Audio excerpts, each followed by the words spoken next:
Okay, the only proof we really have of the Nephilim is like skeletal remains of them being too tall, and then stories of like Goliath, and stories of Rahab, and stories of Nimrod, and the fact that they hunt people.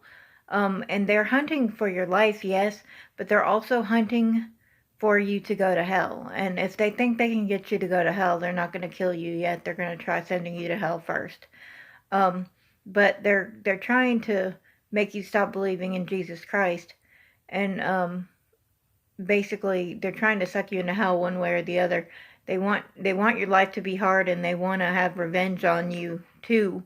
But they also, if they can, they want to suck you into hell. But these Nephilim creatures, I think they lived not only past the flood, but past the crucifixion of Christ and all that, and into basically present day, or almost present day. Not quite, because it's the end of times now, and but they can't basically create any more new Nephilim now, because the demons are no longer allowed to mix iron and clay, which is the demon and the people. Um, but they have children, and these children have been allowed to have children too. And I believe that they have had children too. I believe the Nephilim had children. Um, but there's very little proof for a lot of what the Nephilim has done. Like with vampires and whatnot. The Nephilim haven't been, there's been no like teeth on display.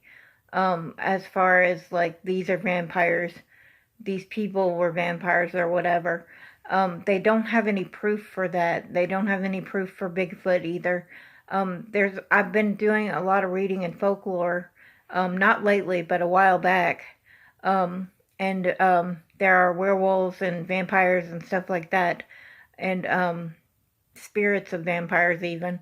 Sometimes the vampire is a spirit, sometimes the vampire is a person. Um, but they they've been, there's been so many um times where they've come out into the limelight, and they've done that with their vampirism, their really cruel murders and stuff like that. But I do believe that they were like vampires, because I believe that their parents drank blood, and I believe that they're vampires. They drink blood also. So I mean, it's just something they do, but they're the undead, basically. They're the Nephilim children that they had. And they had mutations, and these happened to be canine teeth and the ability to drink blood or whatever, or the like of the taste of blood. Um, but they had all those. They've had a lot of information about them that no one knows if it's speculation or if it's real. I think it's real to a larger extent than most people.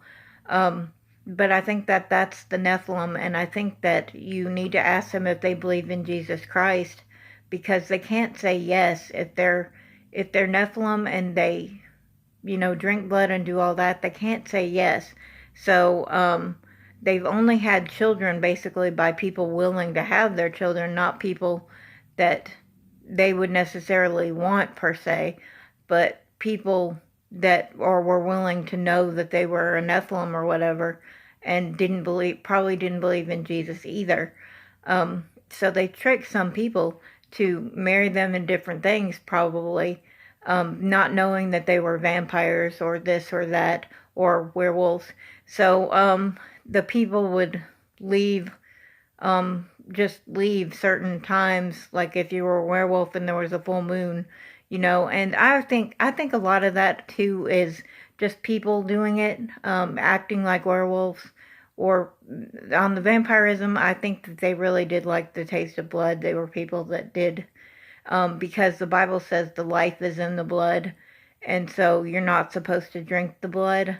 But that also distinguishes you very clearly from a vampire. So I think there's evidence that the Bible believes in these creatures too, but that they're being hidden, and they've been hidden for a while. But there's some evidence of them with like the bigger skeletons, and the stories of the vampires, and the stories of them drinking blood, which is directly against the Bible. The stories of some of the blasphemies that they do, and the story right now of devices that's going on with the Antichrist. He's trying to build devices all over the world, but that predicted that he would build devices, and that he would try to get people to worship him based on the devices, and he has done exactly that. He's followed that to the T, so I'm kind of surprised, but these creatures follow what they're supposed to do to a T, basically, because they're evil. And when God says you're going to do something, you're going to do it.